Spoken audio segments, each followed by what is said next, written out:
Bienvenue, bienvenue frères et sœurs en Christ, bienvenue à Un Retour à Dieu.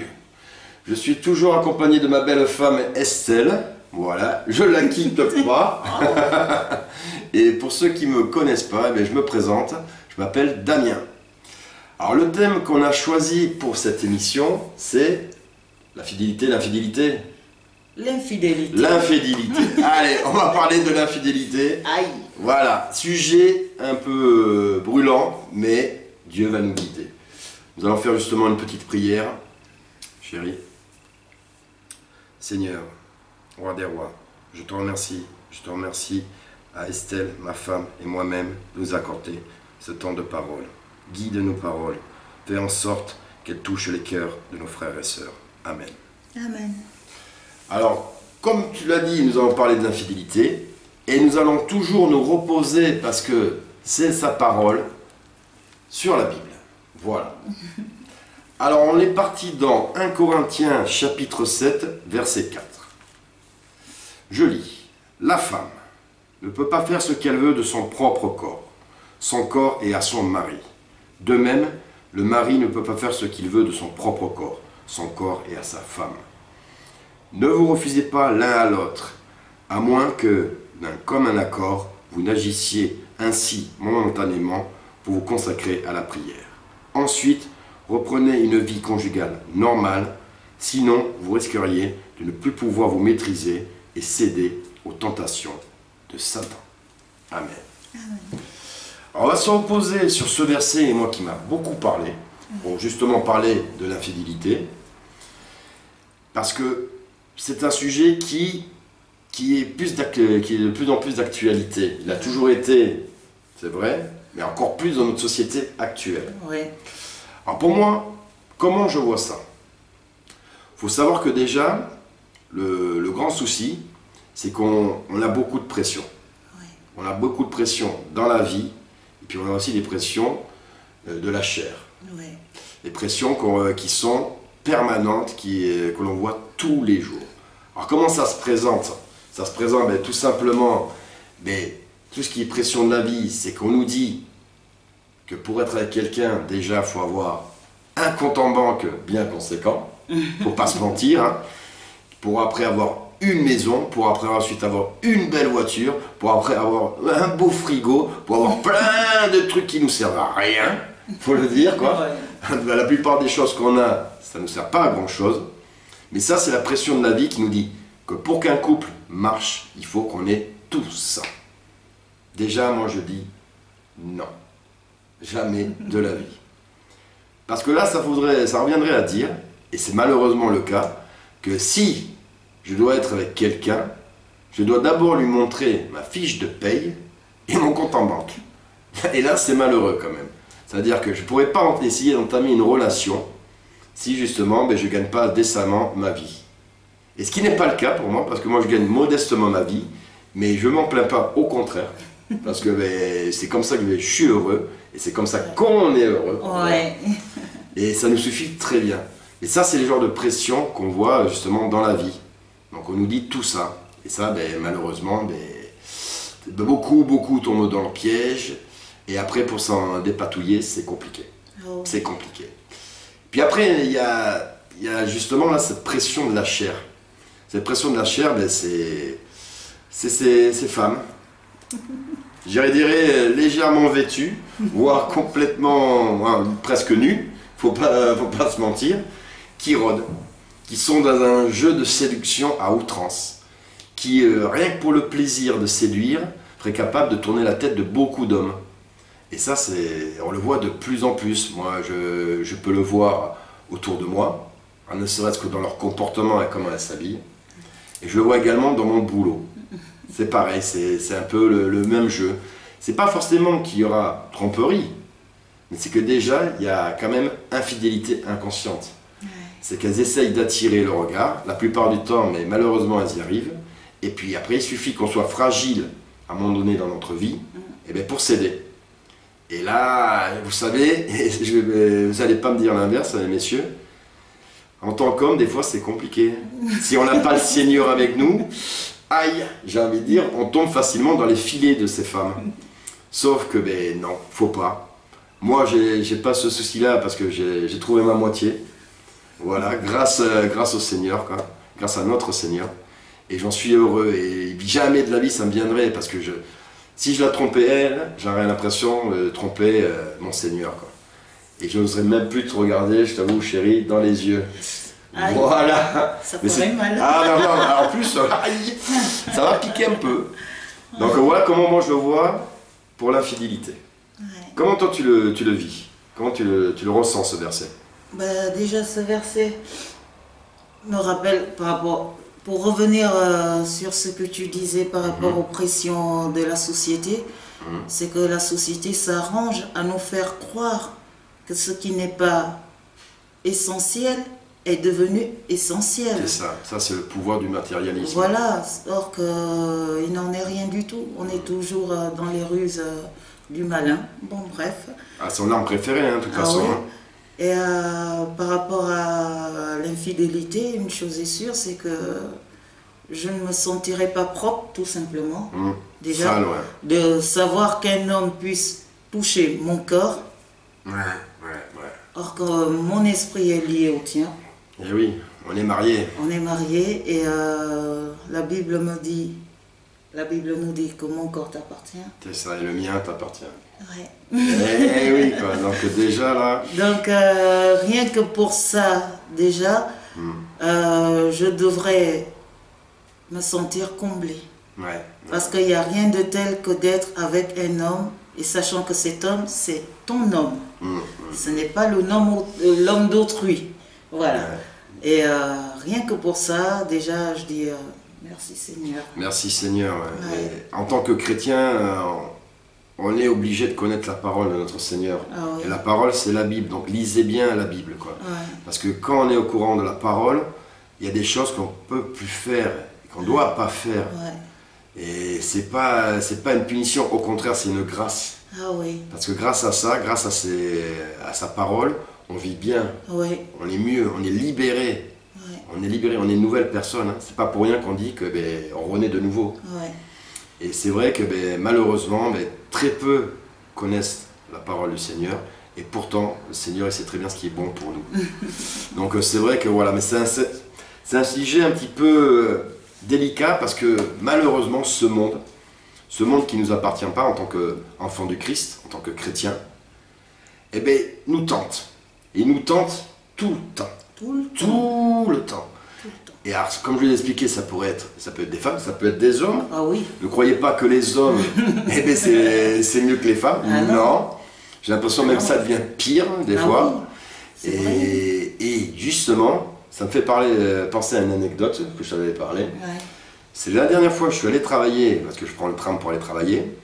Et à l'arrêt du tram, il y avait une belle affiche, magnifique, qui m'a donné envie de vomir. Moi je vous le dis, ça, simplement, elle m'a donné envie de vomir.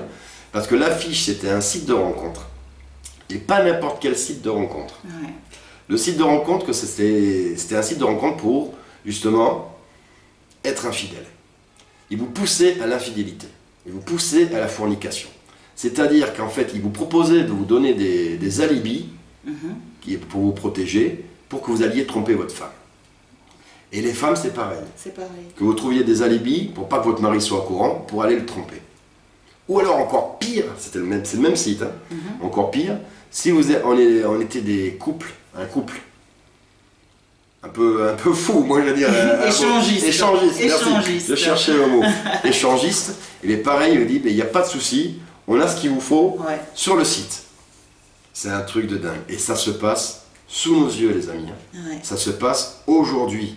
Aujourd'hui, quoi. On voit ça à la vue de tout le monde. Quand je dis à la vue de tout le monde, c'est bien sûr les femmes, les hommes, les enfants Ouais. également. Quelle image on donne à ces enfants quand ils voient ça? Mais ce qui est là, C'est horrible. Ce qui est là, c'est, comme le dit la parole, on est à la fin des temps. Ouais. Ah là, oui. Inutile de se voiler Ah, oui. la face et imaginer l'inimaginable. On est à la fin des temps parce que la Bible nous dit qu'à la fin des temps, on appellera mal ce qui est bien, voilà. et bien ce qui est mal. Et on y est. Parce que quand on arrive à encourager ce genre d'acte d'immoralité extrême, c'est qu'on n'est plus on n'a plus la notion de ce qui est bien. Eh ben voilà, donc l'avenir ne promet rien de très bon dans ce sens. Et puis voilà, on voit que les prophéties s'accomplissent Ouais. et qu'on arrive bientôt. Bientôt, pour certains, ça va faire mal, ça va faire très mal. On n'est pas là pour vous faire peur, au contraire. Nous, on témoigne pour justement notre amour qu'on a au Seigneur. Il est encore temps. Il est encore temps justement de sauver vos âmes. Il est encore temps de se reprendre. Il est encore temps d'ouvrir les yeux et de voir ce qui se passe autour de nous. Ouais. C'est pas beau. Franchement, c'est pas beau du tout, quoi. Ouais. Et c'est de pire en pire. Sincèrement, c'est de pire en pire. Et c'est pour ça qu'il n'y a qu'une seule solution pour justement être sauvé. Jésus-Christ. Jésus-Christ, tout simplement. Et pour revenir, Vas-y.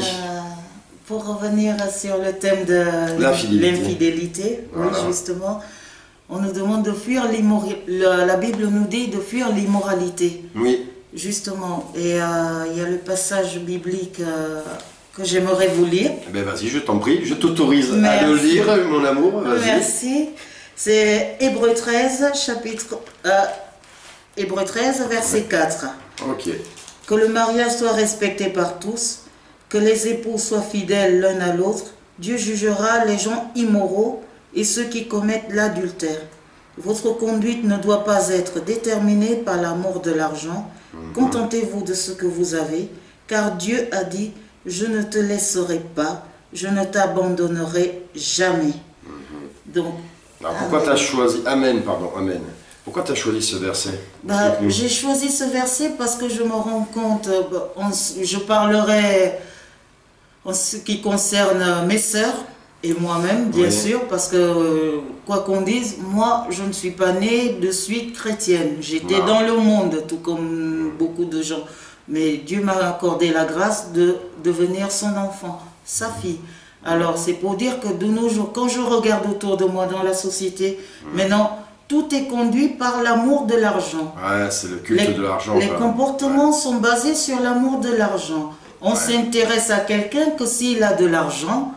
On trompe le mari parce qu'il y a l'amant du dehors qui offre une voiture, il y a l'amant du Voyage. dehors qui offre des voyages. Parfum, Voilà, on trompe la femme parce qu'il y a la patronne qui veut de moi et elle va m'entretenir. On trompe le mari avec des gigolos. C'est On ça. trompe le mari avec des jeunes qui auraient l'âge de ton petit-fils. Ah ouais, c'est horrible, c'est horrible, Bah, ça, ouais. tout C'est ça. les cougars et tout ça. là. Voilà, et Ouais, les ouais. jeunes se livrent aussi à ça. Pourquoi? Ouais. À cause de l'argent. Donc les comportements sont trop déterminés par l'argent. Ouais. Et tout ça, ça apporte que les foyers soient brisés, soient éclatés. Parce qu'il y a Ouais, des explosé, femmes, ouais. il y a des femmes de nos jours, malheureusement, qui n'accordent plus le respect à leur mari, tout simplement parce qu'elles gagnent beaucoup plus d'argent que lui. Il y a aussi ça, parce que comme on l'a expliqué la dernière fois, cette compétition à outrance, Ben oui. elle est toujours là, elle est toujours présente. Toujours pour qu'il y ait un conflit entre l'homme et la femme. Voilà, et quant à l'homme, il y a des hommes qui, parce qu'ils gagnent beaucoup plus d'argent, ils croient qu'il peut se permettre toutes les femmes C'est du ça. monde. Il peut s'acheter la femme. Voilà, C'est ça. il peut avoir toutes les femmes du monde et mépriser la mère de ses enfants, mépriser sa femme, de sa jeunesse, la femme de sa jeunesse et tout ça. Donc maintenant, on trompe le mari et malheureusement, à dire, ces femmes, beaucoup s'enorgueillissent, quoi. Elles en sont fières. Ça devient un jeu. Ben Ça oui, devient un jeu malsain, quoi. elles se trouvent malignes dans tout ça, mais ce qu'elles oublient, c'est que, comme le dit la parole, c'est que on aura des comptes à rendre. C'est ça. Et On aura ça, des comptes à rendre malheureusement, voilà, il y en a qui ne s'en rendent pas compte et qui Ouais. j'espère qu'ils ne s'en rendront pas compte trop tard. On va dire Ouais. qu'ils vont s'en rendre compte, pardon, assez tôt. Parce que non, ça c'est des jeux malsains. Et puis vu que le voisin, la voisine le fait, on va le faire. C'est pas grave, c'est rentrer dans les mœurs. Mais non, c'est quelles mœurs tu me parles? C'est Sodome et Gomorre, là, ces mœurs-là. Ouais. C'est pas possible, ça c'est immoral, tu l'as bien dit. L'immoralité, voilà, elle est là.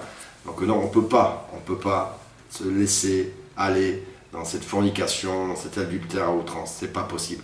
Vous allez vous salir vous-même. Ouais. Vous allez vous sentir pas bien. Vous savez très bien, parce que vous savez très bien que au fond de vous, c'est pas bien. Parce que vous avez conscience entre le bien et le mal. Ça, Dieu nous l'a donné à tous. Il nous l'a donné à tous, le libre arbitre de choisir.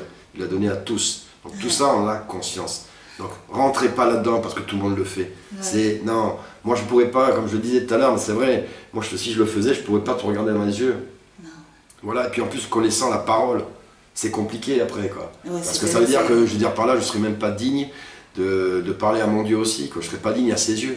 un péché conscient. Un péché conscient, parce que je connais, je sais que justement, c'est abominable aux yeux de Dieu, ça. Oui. Donc on ne peut pas se permettre, quoi. Donc non, non, non, non, vous laissez pas aller à ce genre de fornication, c'est horrible. C'est horrible, c'est horrible. Mais on va quand même faire une petite note d'espoir, parce qu'on a parlé d'infidélité. Ben oui. Comment on fait pour être fidèle à sa femme ou à son homme? Ben déjà, on s'aime. Oui, c'est important. C'est important. C'est important. On s'aime beaucoup. Oui. On s'aime Eh oui, beaucoup. eh oui, eh oui, c'est le secret. On s'aime et autre chose, se contenter de ce qu'on a. Ouais, ça c'est bien que tu le dises. Ouais. Contentez-vous de ce que vous avez. C'est-à-dire que même si votre mari, il n'est pas riche, s'il n'est pas puissant, comme le voisin à côté, et dites-vous qu'il a peut-être beaucoup plus de choses à vous donner à l'intérieur. Ouais. Parce que s'il a le Seigneur en plus, c'est qu'il a le Saint-Esprit. Donc il est bon à l'intérieur. Ouais. Et ça n'a pas de prix. Ouais. Ça n'a pas de prix, quoi. Donc déjà, oui, ça tu as raison, quoi. Ouais. Moi je suis d'accord. Parlez-vous. Ouais. Il faut parler. Parce qu'avant qu'il y ait des non-dits, qu'il y ait un malaise, c'est laissez pas traîner trop longtemps. Je dis pas que vous n'avez pas le droit de bouder. Moi, des fois, ça m'arrive de bouder. Toi aussi, ça t'arrive de bouder. Pas plus tard que cet après-midi. Pas plus tard que cet après-midi, justement. Mais du coup, qu'est-ce qu'on a fait? Eh bien, on a laissé calmer les choses. Ouais. Voilà, on a réfléchi, on a pesé chacun de son côté le pour et le contre. Ouais. Pas forcément trouver qui a tort, qui a raison. Non, ça, on pas s'en besoin fiche. de ça. Mais on dit, bon, allez, on va arrêter là parce qu'on sait très bien que de toute façon, on s'aime. On s'aime vraiment. Le Seigneur le sait. Donc, on va pas jouer à ce jeu de savoir, c'est toi qui as fait ça, donc du coup, moi je vais faire ça. Nanana. Non, c'est stérile, c'est puéril. Et on est des adultes quand même. Donc, non, ça, dites-le vous, même si ça fait mal. Il dit, ouais, là, chérie, tu n'aurais pas dû me dire ça, ça m'a fait mal. Et messieurs, n'hésitez pas à dire pardon à votre femme. Il n'y a aucune honte à dire pardon. C'est justement, moi, c'est une preuve pour moi d'intelligence. Et de grandeur. Et de grandeur. C'est-à-dire que vous aimez vraiment votre femme, quoi. Et que vous mettez votre orgueil dans votre poche. Ça, c'est important. Ouais. C'est important, quoi, voilà. Et cherchez pas à savoir, à compter les points. Qui a raison, qui a tort, on s'en fiche. Le principal, c'est qu'on est ensemble. C'est ça, donc parlez-vous. Et surtout aussi, n'hésitez pas à avoir des démonstrations D'affection. D'amour. D'amour, ça peut être des simples petits câlins, ça peut être des gros câlins, ça peut être, voilà. Mais n'hésitez pas à montrer, moi je parle pour les hommes, hein. Ouais. Tu parleras après si tu veux pour tes sœurs. Mais mes frères, n'hésitez pas à montrer à votre femme que vous l'aimez. Oui, tu me plais spirituellement, physiquement, dans ton intégralité, tu me plais. Voilà, et sans toi, je ne suis pas grand-chose, parce qu'on ne forme plus qu'un. Oui, oui. Oui. Et ça, n'oubliez pas, messieurs, quoi. Et par rapport à mes sœurs, tout ce que je peux vous dire, c'est que ne rendez pas un mal par un mal. Si votre mari vous trompe, ne vous dites pas que oui, comme il m'a trompé, je vais le tromper. Je vais le faire souffrir. Ce n'est pas la solution. Non, non. Parce que vous vous souillez vous-même déjà. Et la Bible te dit que ton corps, c'est le temple du Saint-Esprit. Exactement. Rien de plus précieux. Donc tu souilles ça. Pourquoi? À cause de la colère, parce que tu étais dans l'incapacité de pardonner. C'est vrai. Il faut pardonner. Parce que si tu n'as pas cette notion de pardon, tu vas te laisser tomber et te laisser engloutir par le péché. Parce que tu vas te dire que ouais, comme il m'a trompé, moi aussi je vais lui montrer que je peux le tromper et je peux avoir qui je veux. Mais seulement... Ça va pas arranger les choses. Ça va pas arranger les choses. Et en plus, dis-toi bien que l'infidélité n'a que des résultats néfastes pour toi. Rien de bon ne sort d'une infidélité. Tu vas te dire, oui, je suis maligne, mais sache que être malin, c'est avoir le père comme le diable. Et puis tu as bien dit le mot, malin. Ben oui. Qui c'est qu'on appelle le malin? Le malin, c'est le diable. C'est le diable. Alors quand tu te crois maligne, sache que tu te crois fille du diable. C'est ça. Ah, c'est bien Tout dit simplement. ça. C'est très bien dit. Alors c'est pour cela, ne crois pas que tu es maligne, mais tu te trompes toi-même. Exactement, tu te perds. Tu te perds parce qu'une chose est sûre, apprends à pardonner. S'il t'a trompé, Il me le dit, hein. s'il t'a trompé, asseyez-vous, discutez. Tout à fait, c'est ça. Sachez où est le noyau du problème. Voilà. C'est une insatisfaction dans le domaine sexuel. Ça peut arriver. Ça peut arriver, c'est une panne par rapport à quoi, quelle faiblesse, qu'est-ce qu'il te reproche, de quoi il a besoin, de quoi tu as besoin, et ainsi de suite. Parler, mais faut en éviter. parler, faut en parler. Et pas la peine d'aller voir un psychiatre. Voilà. La meilleure psychiatre dans votre couple, pour moi, c'est ma femme. Voilà, et on discute là-dessus. Mais Et pardonner. pardonner, c'est ça. Parce qu'une chose est sûre, suite à une infidélité, tu peux tomber sur une grossesse non désirée.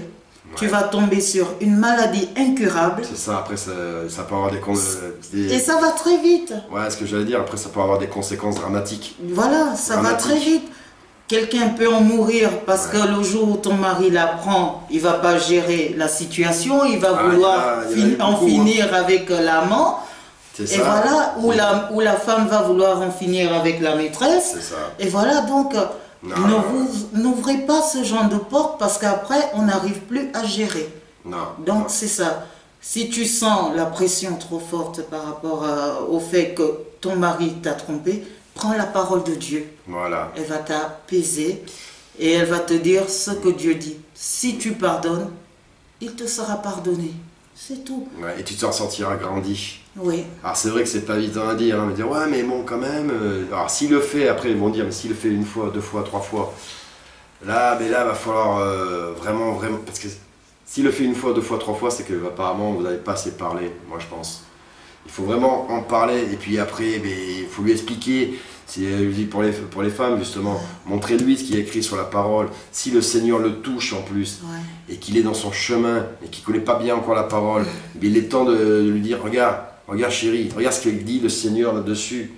Et ça va le toucher. Eh bien la Bible nous dit aussi que tu peux aller voir un proche à la personne qui parlera à ton mari. Aussi, voilà. Ça peut aider. Ça c'est, si vous avez des pasteurs, des vrais pasteurs, quoi, mais n'hésitez pas à leur faire part de ça. Et ils vous conseilleront, ils vous aideront, et vous allez voir, ils vont s'appuyer sur la Bible. C'est magique la Bible, quoi. C'est une lettre d'amour à ses enfants qui nous a fait là. Donc n'hésitez pas, quoi. Mais c'est des très beaux conseils, mon amour, quoi, c'est très bien. Et bien sur ce, moi j'ai pas grand chose d'autre à rajouter, c'est bien.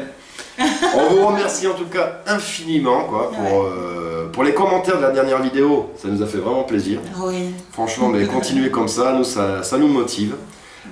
On l'explique encore une fois, nous on prêche pas, nous c'est vraiment un témoignage. C'est pour montrer comment nous, on cherche en tout cas à être une parole vivante de notre Seigneur. En essayant, mais pas en essayant, on le fait. Des fois c'est vrai que c'est pas évident, en appliquant ce qu'il nous a laissé dans la Bible. Voilà. Vivre ça intensément dans la vie de tous les jours. C'est possible. Évidemment que c'est possible parce que c'est comme ça que ça doit être. C'est comme ça que ça aurait dû être depuis le début. Ça a été comme ça au début. Allez, on vous remercie. Je vais faire une petite prière. Seigneur, roi des rois, au nom de Jésus-Christ, je te remercie. Je te remercie de nous avoir accordé ce temps de parole à ma femme et moi-même. Merci de nous être adressés à nos frères et sœurs. Que tes paroles touchent leur cœur. Amen. Amen. On vous dit donc à très très bientôt pour une prochaine vidéo. Et en attendant un petit bye bye. Bye bye. À la prochaine.